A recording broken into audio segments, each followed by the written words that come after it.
আসসালামু আলাইকুম প্রিয় শিক্ষার্থীরা, আশা করি তোমরা আল্লাহ তাআলার অশেষ রহমতে ভালো আছো। তোমরা যারা জিএসটি অ্যাডমিশন দিবে অর্থাৎ গুচ্ছ ভর্তি পরীক্ষা দিবে, তোমাদের হাতে সময় খুবই কম, খুব অল্প সময়। যেহেতু দেখো 17 তারিখ 24 তারিখ তোমাদের পরীক্ষা রয়েছে। বিশেষ করে ব্যবসা শিক্ষা তোমরা একটু সময় পাবে, বাট যারা সায়েন্স থেকে পরীক্ষা দিবে এবং যারা মানবিক থেকে পরীক্ষা দিবে তোমাদের হাতে সময় খুবই কম। এই অল্প সময়ে কিভাবে নিজেকে গুছিয়ে নিবে, কত মার্ক টার্গেট করে তুমি কিভাবে পড়াশোনা করবে, কিভাবে পড়াশোনা করলে তুমি এই অল্প সময়ে একটু ভালো রেজাল্ট করবে, অর্থাৎ তোমার টার্গেটটাকে ফিল আপ করতে পারবে, সেই বিষয় নিয়েই কিন্তু আজকের আমি তোমাদের আপডেট ভাই আলোচনা করব। তাই তুমি অবশ্যই ধৈর্য সহকারে ভিডিওটি দেখবে। দেখো, আমি তোমার জন্য টার্গেট রেখেছি 65 মার্ক, 65টি এমসিকিউ আমি তোমার জন্য টার্গেট রেখেছি। তোমাকে টার্গেট রাখতে হবে যে 65টি এমসিকিউ তোমাকে পারতে হবে। এখানে নাম্বার বলছি না, শুধুমাত্র এমসিকিউ বলছি। কেন দেখো, তোমাকে আমি 65টা এমসিকিউর কথা কেন বলছি। দেখো, তোমরা যারা রাজশাহী বিশ্ববিদ্যালয়ে পরীক্ষা দিয়েছিলে, আমিও বলছিলাম তোমাদের যে 60টি এমসিকিউ অথবা 65টি এমসিকিউ পাইলে তুমি চান্স পাবে। যদি তুমি রাজশাহীতে 65টি এমসিকিউ পাইতে, তাহলে 65 গুণ 1.25 সমান 81 প্লাস সামথিং, তুমি 100% একটি সাবজেক্ট পাইতে। 81 নাম্বার পাওয়া মানেই তোমার জন্য একটা ভালো সাবজেক্ট ছিল রাজশাহী বিশ্ববিদ্যালয়ে। যাক, সে বিষয়ে কথা না বলি, আমরা এখন তোমাদেরকে বলে দিই, তোমাকে টার্গেট রাখতে হবে গুচ্ছর জন্য 65টি এমসিকিউ। এটা সব বারবার বলছে, এই কারণে এমসিকিউ এই শব্দটা মনে রেখো। 65 এমসিকিউ টার্গেট রাখার জন্য আসলে তোমাকে কিভাবে পড়াশোনা করতে হবে।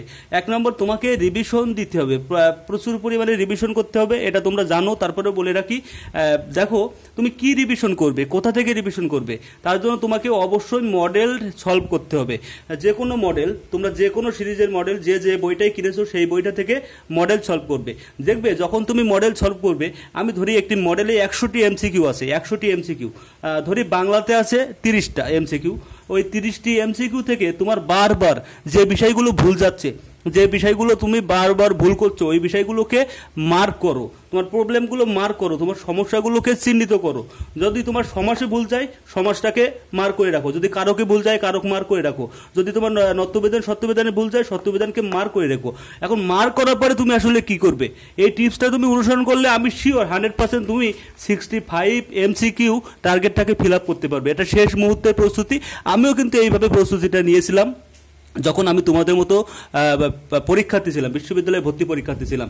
যখন তুমি তোমার সমস্যাটাকে মার্ক করতে পারবে, তখন কি করবে, তুমি তোমার বই থেকে, কোন বই থেকে সেটা পরে বলছি, সমস্যা মার্ক করার পরে পুনরায় রিভিশন দিবে, রিভিশন, পুনরায় সেটাকে রিভিশন দিবে। সমাসের যেটা তোমার সমস্যা হচ্ছে, ধরি সমাসের ভেতরে কর্মধারায় সমাস তোমার সমস্যা হচ্ছে, তুমি আবার কর্মধারায় সমাসটাকে রিভিশন দাও। ধরি তোমার কারক সমস্যা হচ্ছে, কারকের কোন পার্টটা, অধিকরণ কারকটা তোমার সমস্যা হচ্ছে, তুমি আবার অধিকরণ কারকটাকে রিভিশন দাও, আবার মডেল টেস্ট সলভ করো। তুমি তোমার সমস্যাকে চিহ্নিত করো, আবার মডেল টেস্ট সলভ করো। সমস্যা চিহ্নিত করবে, যদি সমস্যা থেকে যায় আবার রিভিশন দিবে, আবার মডেল টেস্ট সলভ করবে। জাস্ট এই প্রক্রিয়ায় তোমাকে পড়তে হবে।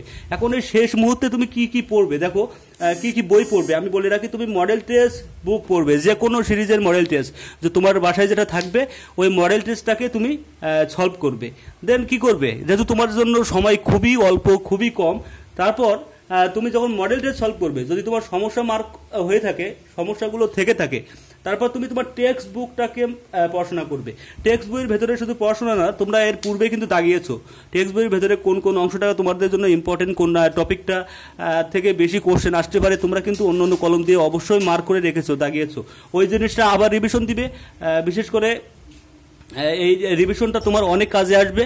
এবং আরেকটি বিষয় বলে রাখি, তুমি গাইড পড়তে হবে, তোমাকে অবশ্যই গাইড পড়তে হবে। টেক্সট বুক পড়ার পরেই তোমাকে গাইড পড়তে হবে। এখন তুমি কোন গাইডটা পড়বে, প্রশ্ন থাকে কোন গাইডটা পড়বে।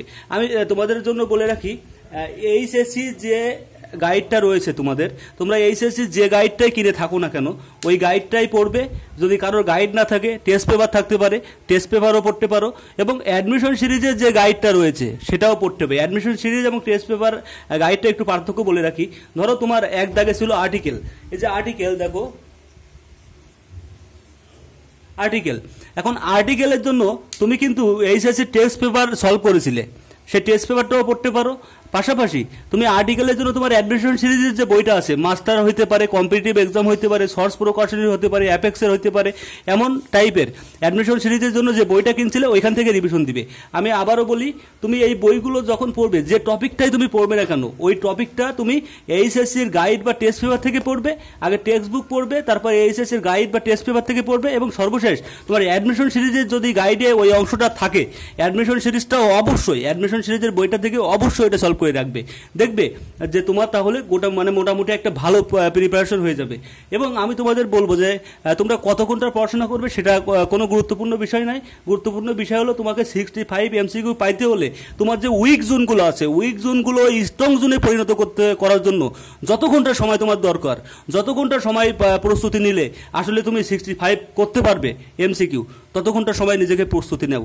এই কয়েকটা দিন সময় আছে, নিজেকে একটু ঝালিয়ে নাও, শেষ প্রস্তুতি নাও। নিজেকে কষ্ট না দিলে আসলে জীবনে বড় কিছু হওয়া যায় না, সফলতা আসে না। এই পৃথিবীতে যারা যত বেশি সফলতা অর্জন করেছে তারাই তত বেশি নিজেকে কষ্ট দিয়েছে। নিজেকে কষ্ট দেওয়ার মাধ্যমেই কিন্তু তুমি পৃথিবীতে সফলতা অর্জন করবে। এই কথাটা মাথায় রেখে আজ থেকে শুরু করে দাও তোমার ফাইনাল প্রস্তুতি। আশা করি তুমি যুদ্ধের মাঠে জয়ী হবে, ভালো করবে, অবশ্যই তুমি জয়লাভ করবে। ভালো থেকো, সুস্থ থেকো, আল্লাহ হাফেজ।